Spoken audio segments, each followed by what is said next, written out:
आज पूरी दुनिया एक सवाल पूछ रही है कि अमेरिका के राष्ट्रपति डोनाल्ड ट्रंप का अब क्या होगा। सवाल इसलिए क्योंकि अमेरिकी संसद के निचले सदन ने ट्रंप को उनके पद से हटाने का महाभियोग पारित कर दिया है, जबकि ट्रंप का कार्यकाल 20 जनवरी को वैसे ही खत्म हो रहा है और अभी महाभियोग को सीनेट से मंजूरी मिलना बाकी है। तो लोग ये जानना चाहते हैं कि जब ट्रंप खुद ही 20 जनवरी को हट जाएंगे तो उन्हें हटाने के लिए महाभियोग क्यों, इससे क्या हासिल होगा और ट्रंप के राष्ट्रपति पद से हटने के बाद क्या होगा। अनिश्चितता के इस माहौल से वॉशिंगटन में जबरदस्त टेंशन है।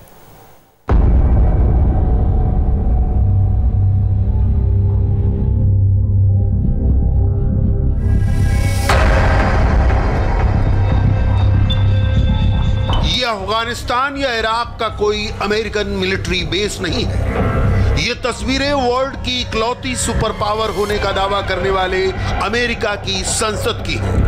अमेरिका की संसद आज किले में तब्दील हो चुकी है। इसकी हिफाजत में हजारों नेशनल गार्ड्स लगाए गए हैं। संसद के भीतर बाहर गलियारों में वर्दीधारी हथियारबंद सैनिक तैनात हैं। यह मंजर देखकर लगता है मानो अमेरिकी संसद पर आतंकवादी हमले का डर हो कि हजारों सैनिक उसकी सुरक्षा में लगा दिए गए हैं। सुरक्षा बलों की तैनाती देखकर यह संसद नहीं कोई मिलिट्री बेस मालूम होती है, लेकिन अमेरिकी सांसदों को इसकी जरूरत महसूस हो रही है। वो डरे हुए हैं। खुद अमेरिकी संसद के हाउस ऑफ रिप्रेजेंटेटिव्स की स्पीकर और पद के हिसाब से अमेरिका की तीसरी सबसे ताकतवर शख्सियत नैन्सी पेलोसी कैपिटॉल के बाहर खड़े नेशनल गार्ड से हाय हेलो करने पहुंची।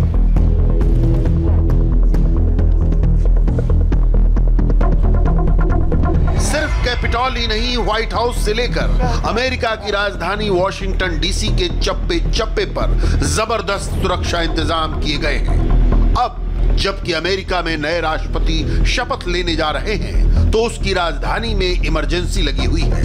हजारों सैनिकों ने डेरा डाल रखा है। हालात ऐसे हैं कि खुद एक अमेरिकी सांसद ने कहा, आज वॉशिंगटन डीसी के हालात अफगानिस्तान जैसे हैं। There are more troops. आज वॉशिंगटन में अफगानिस्तान से ज्यादा सैनिक तैनात हैं। वो यहाँ अमेरिका के कमांडर इन चीफ यानी देश के राष्ट्रपति और उनके दंगाइयों से हमारी रक्षा के लिए आए हैं। President of the United States and his mob. America की संसद को सुरक्षा के इतने कड़े पहरे की जरूरत इसलिए पड़ी क्योंकि संसद के भीतर बेहद अहम मामले पर कार्यवाही चल रही थी। प्रेसिडेंट डोनाल्ड ट्रंप के खिलाफ महाभियोग प्रस्ताव लाया गया था। ट्रंप पर इल्जाम था कि उन्होंने अमेरिका के खिलाफ बगावत भड़काने की कोशिश की। उनके भड़काने पर ही दंगाइयों ने 6 जनवरी को अमेरिकी संसद पर हमला किया था। ट्रंप ने संविधान के प्रति निष्ठा रखने का वचन तोड़ा। Today, in a bipartisan way, the House आज इस सदन के दोनों पार्टियों के सांसदों ने ये दिखाया है कि कानून से ऊपर कोई नहीं, अमेरिका के राष्ट्रपति भी नहीं। डोनाल्ड ट्रंप हमारे देश के लिए खतरा है, ये बात बिल्कुल साफ है। हमने एक बार फिर देश के संविधान और अमेरिका की रक्षा के लिए ली गई अपनी शपथ को निभाया है। ईश्वर हमारी मदद करे। और अब मैं बहुत दुख और अपने टूटे हुए दिल के साथ ये कहती हूँ कि हम देश के राष्ट्रपति डोनाल्ड ट्रंप के खिलाफ महाभियोग प्रस्ताव पर दस्तखत कर रहे हैं क्योंकि उन्होंने बगावत को भड़काने का काम किया था।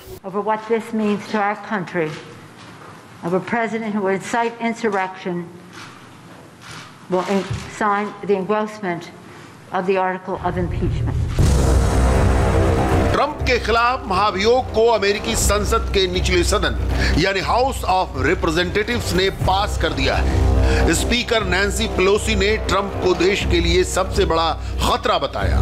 विपक्षी डेमोक्रेटिक पार्टी के सांसदों के साथ साथ खुद ट्रंप की पार्टी के 10 सांसदों ने भी ट्रंप के खिलाफ महाभियोग प्रस्ताव के समर्थन में वोट किया।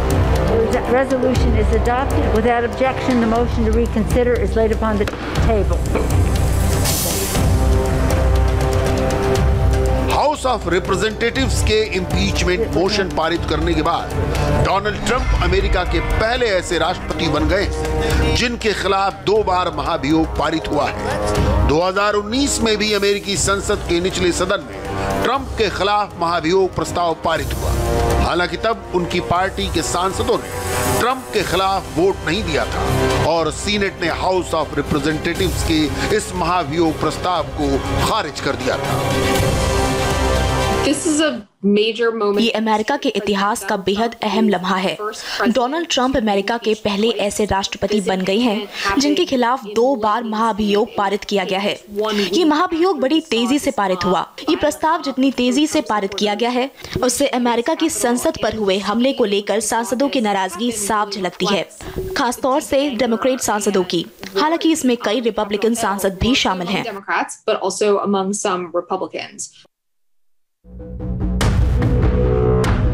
इसीलिए अमेरिका के सांसद कह रहे हैं कि संसद को खुद अपने ही राष्ट्रपति डोनाल्ड ट्रंप और उनके दंगाई समर्थकों से खतरा है। इसीलिए अमेरिकी संसद से लेकर व्हाइट हाउस तक इतने तगड़े सुरक्षा इंतजामों की जरूरत है।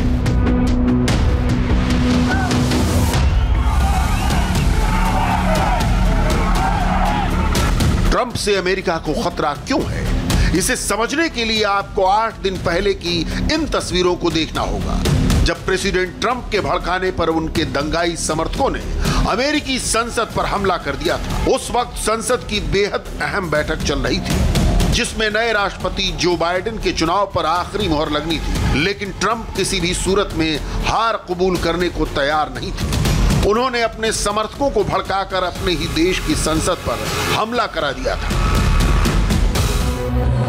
अब जबकि ट्रंप के खिलाफ महाभियोग प्रस्ताव को अमेरिकी संसद के निचले सदन ने पास कर दिया है तो डोनाल्ड ट्रंप शांति का जाप कर रहे हैं। महाभियोग पारित होने के बाद ट्रंप ने एक बयान जारी किया है, क्योंकि सोशल मीडिया ने तो उन पर प्रतिबंध लगा रखे हैं। इस वीडियो में महाभियोग का जिक्र किए बगैर ट्रंप अपने समर्थकों से अहिंसक विरोध जताने को कह रहे हैं। There is never a justification for violence. हिंसा कभी सही नहीं है, इस पर कोई बहाना नहीं हो सकता है।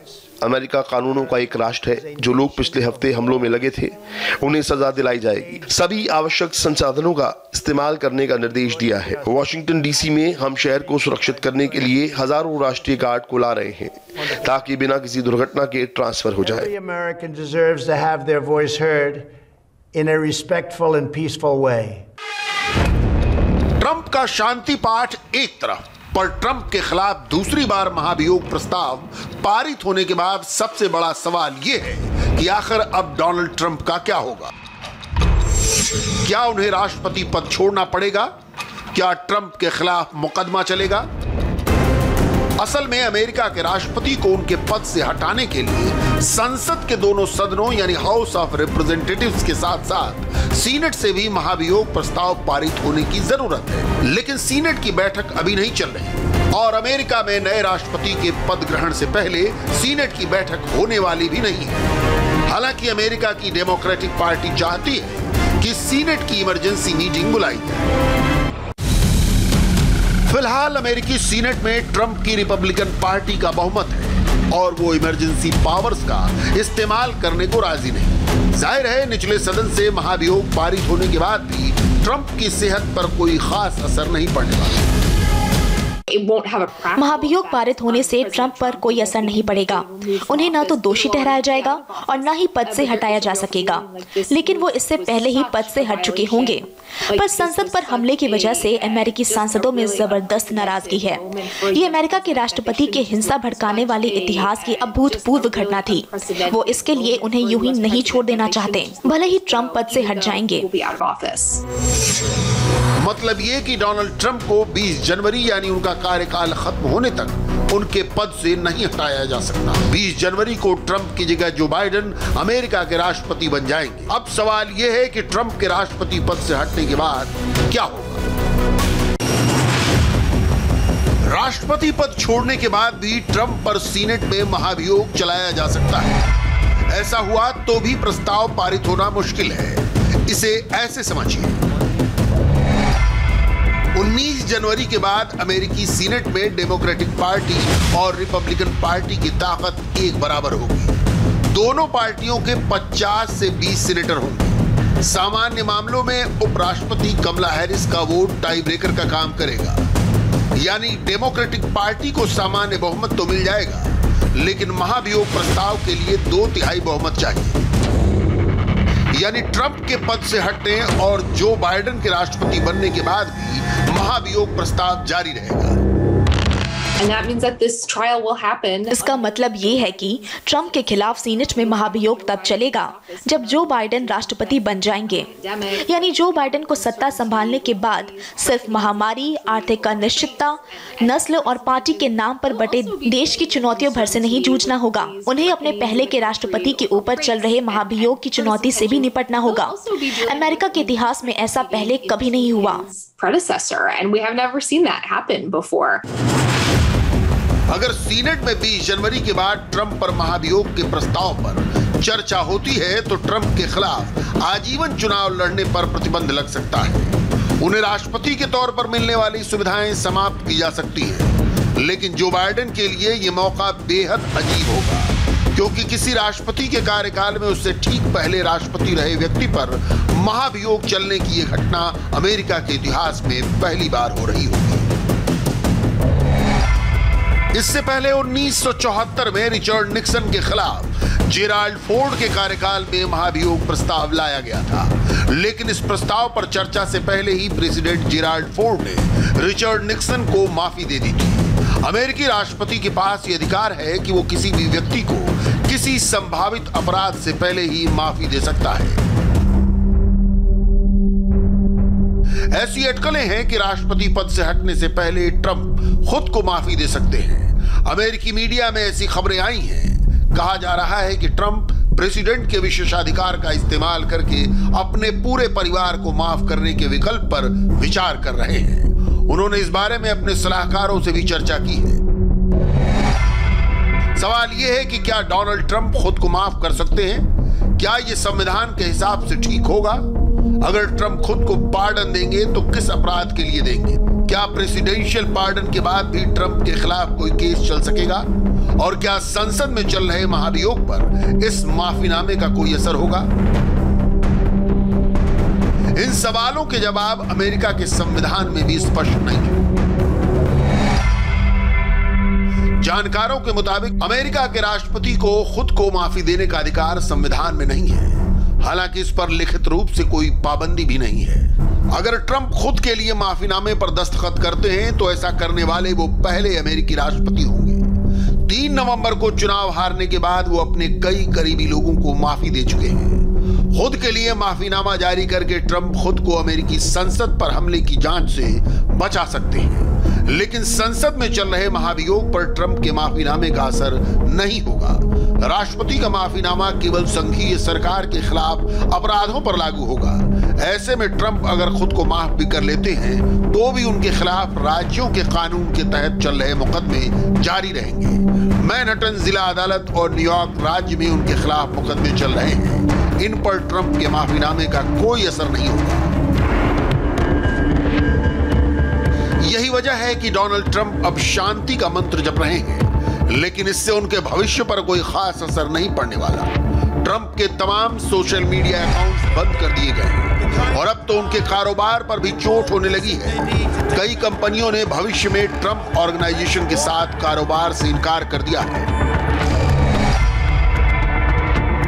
जर्मनी के डॉयचे बैंक, अमेरिका के सिग्नेचर बैंक, कनाडा की ऑनलाइन कंपनी शॉपिफाई, अमेरिका की सॉफ्टवेयर कंपनी सेल्सफोर्स, अमेरिकी कंपनी स्ट्राइप ने भी ट्रंप की कंपनी के साथ कारोबारी रिश्ते खत्म करने का ऐलान किया है।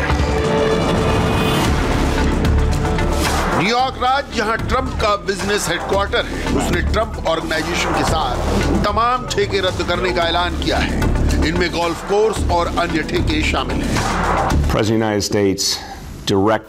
अमेरिका के राष्ट्रपति ने दंगाइयों की एक भीड़ को अमेरिकी संसद पर हमले का निर्देश दिया। उन्होंने संसद पर हमला उस वक्त कराया जब वो एक संवैधानिक जिम्मेदारी निभा रहे थे। इस अपराध को देखते हुए न्यूयॉर्क शहर ने अपने अधिकारों का इस्तेमाल करते हुए तय किया है कि हम ट्रंप ऑर्गेनाइजेशन के साथ सभी ठेके रद्द कर रहे हैं। हम ट्रंप की कंपनी के साथ कोई संबंध नहीं रखेंगे। हम आपके साथ अब कोई कारोबार कारोबार नहीं करेंगे। और मैं आपको बता दूं, अब बहुत से लोग आपके साथ कोई कारोबारी रिश्ता नहीं रखने वाले हैं। We're not doing any business with you. By the way, a lot of other people are not doing any business with you any longer. Donald Trump पर हो रहा ये चौतरफा हमला उन पर बहुत भारी पड़ने वाला है। महाभियोग के चलते भले ही ट्रंप को तुरंत कुर्सी न छोड़नी पड़े, लेकिन खुद को माफ करने के बाद भी वो अमेरिकी राज्यों में चलने वाले मुकदमों से बच नहीं पाएंगे। और अमेरिकी संसद पर हमले में ट्रंप की भूमिका के बाद जिस तरह उनके कारोबार पर चोट पड़ रही है, वो आगे चलकर और भी गहरी होती जाएगी। 20 जनवरी को राष्ट्रपति के तौर पर ट्रंप का कार्यकाल खत्म होगा। उनकी मुश्किलें उसके बाद और बढ़ेंगी, ये तय।